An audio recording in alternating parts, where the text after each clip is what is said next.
La tomographie informatisée, TI, une technique d'imagerie médicale, fait appel à des rayons X et l'informatique pour produire des images du corps en 3D à haute résolution. Nous en verrons plus tard les détails.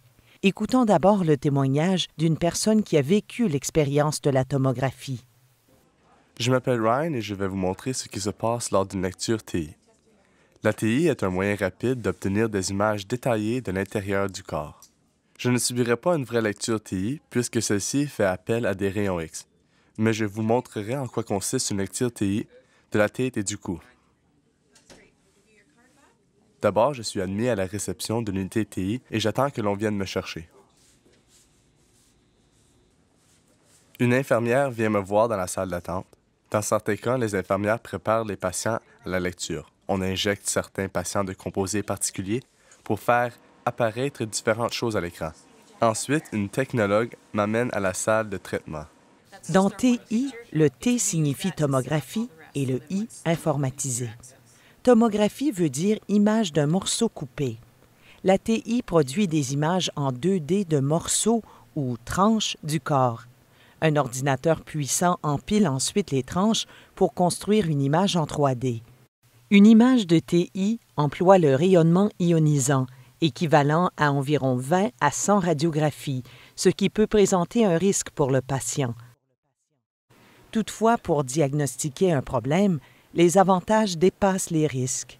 Les technologues ont recours à plusieurs stratégies pour minimiser la dose pendant la lecture. L'appareil ressemble à un énorme beigne dans lequel avance un lit. La technologue m'explique que le beigne loge un tube à rayons X et un détecteur de rayons X qui tourneront autour de moi et enverront des données aux ordinateurs dans la salle de contrôle.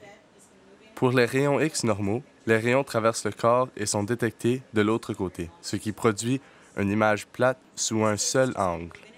Lors de la TI, la source et le détecteur tournent autour de la personne et les ordinateurs prennent des images de tous les angles et font une image 3D. C'est génial. Dès que je suis bien placé sur le lit et que la technologue m'aligne sur l'appareil, elle me met un tablier de plomb pour me protéger contre les rayons X superflus. Elle retourne ensuite à la salle de contrôle pour faire la lecture. Elle sait pourquoi un médecin envoie un patient subir une lecture et a donc réglé l'appareil sur un protocole établi. On ne lit que les endroits concernés afin d'utiliser une dose minimale de rayonnement. Parlons alors de tranches.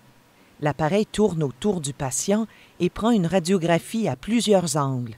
Si l'on cherche une tumeur à l'aide d'une radiographie normale, on la verrait peut-être, mais sans connaître sa position tridimensionnelle dans le corps. Une TI découpe des tranches pour montrer la position exacte d'une tumeur dans le corps. Plus la tranche est mince, plus la résolution est élevée et le résultat précis. Des appareils perfectionnés produisent un plus grand nombre de tranches par région lue. Celui que vous voyez crée par tour 64 tranches d'une épaisseur de moins d'1 millimètre. Les images à haute résolution exigent des doses plus élevées. On commence donc par une lecture à faible résolution pour avoir un aperçu. Immobile, j'entre dans l'appareil pour une lecture de tranches épaisses qui expose le patient à moins de radiation. Une lecture à faible résolution permet aux technologues de créer un pavé qui sera découpé en tranches pour une lecture à la résolution requise. Ces appareils sont perfectionnés au point de pouvoir contrôler le rayonnement en fonction des différents tissus vus dans la première lecture. Par exemple, l'intensité de courant tombera d'elle-même quand l'appareil rencontre les poumons et augmentera autour de structures plus denses. À partir de la salle de contrôle, la technologue me dit que la lecture à haute résolution va démarrer. L'appareil fait du bruit pendant qu'il tourne et j'avance lentement pendant qu'il lit ma tête et mon cou. La lecture est rapide. Celle du cou que vous venez de voir ne prend que 5,1 secondes et elle saisit 464 images. Chaque image représente une tranche qui mesure 0,625 mm d'épaisseur, c'est-à-dire à peu près l'épaisseur d'une carte de crédit. Les ordinateurs transforment en données tous les rayons X qui touchent le détecteur lors de la lecture. Nous voyons ici 4 vues, oblique, axiale, sagittale et frontale, construites par les ordinateurs, qui rassemble les données pour présenter ces différentes vues, toutes réunies grâce aux mêmes données établies au moment où les rayons X pénétraient le corps. Une fois la lecture terminée, la technologue me sort de l'appareil et m'explique que les images sont envoyées chez le médecin du patient. Les ordinateurs peuvent manipuler les données de l'appareil pour mettre en valeur différentes structures. C'est comme manipuler vos photos numériques à l'ordinateur, sauf qu'ici, on fait appel à des processus par ordinateur très complexes.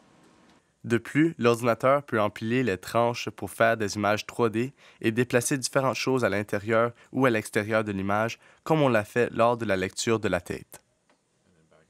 Une lecture TI crée des jolies images, mais aussi elle localise avec exactitude les tumeurs ou autres endroits malades qui se démarquent du tissu adjacent et crée des cartes détaillées pour les chirurgies. On envoie ensuite ces images au radiologue pour analyse et le diagnostic est envoyé au médecin du patient. Les rayons X, la première technique d'imagerie médicale, ont évolué pour devenir la tomographie informatisée. La TI élimine la superposition d'images qui se produit dans les rayons X et elle est la seule imagerie, en comparaison avec les rayons X, l'IRM et l'échocardiographie, qui permet une évaluation non invasive de l'anatomie d'une artère coronaire. Quoiqu'elle utilise le rayonnement ionisant, la TI représente aujourd'hui l'une des techniques d'imagerie les plus puissantes.